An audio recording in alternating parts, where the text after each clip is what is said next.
Om Tat Sat. Welcome to Jyotirmaya Yoga. We focus on spirituality, our journey to self realization. Please subscribe for the mystical meanings of the scriptures and daily satsang. We are currently exploring the book The Art of Positive Feeling, authored by Swami Jyotirmayananda Maharaj, narrated by myself, Swami Nikhilananda. An ancient view. In the Vedic literature, there is an intriguing verse which sheds some ancient light on these enemies of the soul. So, in this book, we are discussing the art of positive feeling and we are touching upon the Upanishads and the Vedas to understand the deeper insights. So, in the Atharva Veda and the Rig Veda, there is a saying, O Indra, may you crush by your thunderbolt the demon that moves in the form of an owl's young one, a dog, a chakravaka or ruddy goose, an eagle, and a vulture. Let us understand what this means. What is the demon in the form of an owl? Moha or delusion is the demon. An owl cannot see during the day when other animals can see. Thus, the owl is a symbol for a person that is blinded by delusion.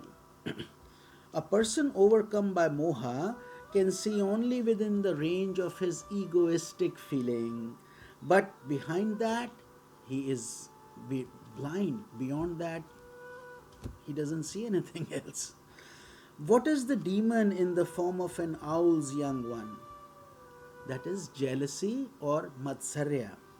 Jealousy thrives in the absence of the light of rationality or reason. If you were to understand another person's life with penetrating vision, you would realize that there is nothing in that life to be jealous about. Everyone's life in this world of relativity has several shortcomings. Thus, being jealous of someone for any apparent form of prosperity is usually totally irrational. That irrational envy, born of delusion, is the offspring of the owl of moha or attachment. What is the demon that comes in the form of a dog? The demon is krodha or anger. When dogs fight, they are totally unable to control themselves.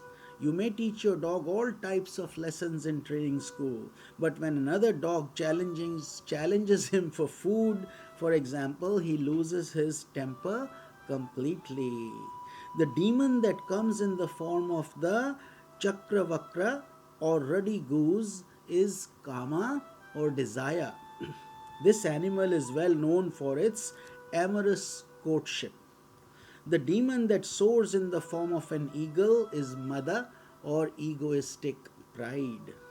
Finally, the demon in the form of a vulture is lobha or greed. Seized by greed, one does not have any discrimination. He is driven to possess and devour everything, just as a vulture eats all types of rubbish without any reservations. Indra in this context is God or the Almighty.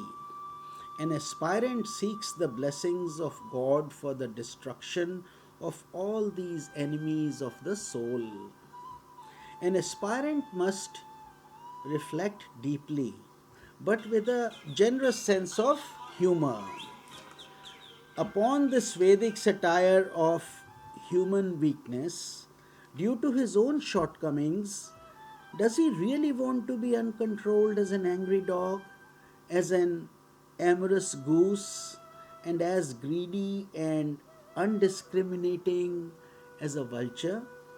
Unfortunately, wrong ways of thinking and feeling often make human beings less virtuous rather than more elevated than their animal counterparts. However, with persistent introspection and sincere self effort, every person can become the embodiment of divine bliss and perfection that he is intended to be. Let's discuss kama or desire. The Sanskrit word kama has a number of different meanings. In one context, kama is the name given to the in the Vedas as one of the four purusharthas or values that every individual must attend to in life. These include the four purusharthas are dharma, ethical values, artha, material values, kama, vital values, and moksha, spiritual values.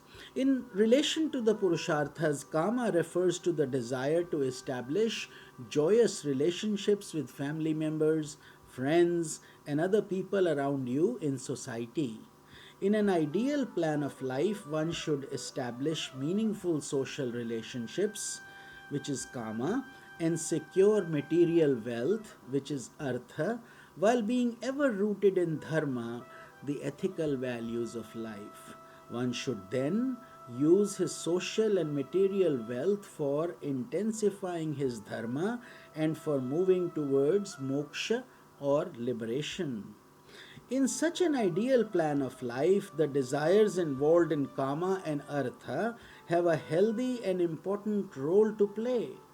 However, in a disbalanced and aberrant society, this ideal plan is ignored and kama and artha become ends in themselves and are not regulated by dharma as they should be.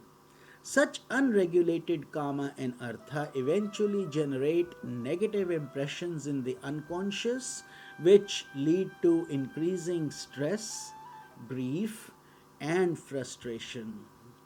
Further insight into kama or desire comes from a study of the three gunas or modes of the mind, which are sattva, rajas, and tamas. A mind that is tamasic is characterized by delusion, dullness, and negativity. When desires mix with tamas, the result is the worst and the crudest desire possible, desiring for revenge, for harm to others, etc. When the mind is rajasic, it becomes externalized, distracted, restless, and gives rise to desires for more wealth, fame, power, and many vanities of life. A sattvic mind is filled with harmony, goodwill, and purity. The desires that arise when the mind is pervaded by sattva are desires for good association, satsanga, for reading scriptures, for having simplicity in life so that one can devote more mental energy to spiritual pursuit. Sattvic desire is not harmful, rather, it is essential for spiritual progress.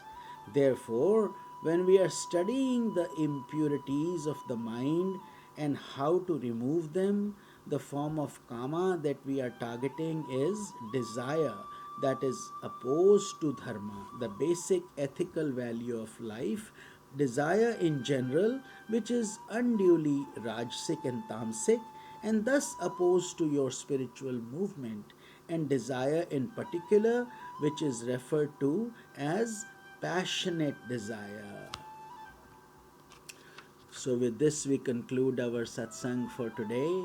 We will continue the satsang tomorrow, where we'll be discussing breaking the fetters of desire. This is a beautiful book, and we will bloom one petal at a time. But the key is to practice these teachings in our daily life. Hari Om Tat Sat.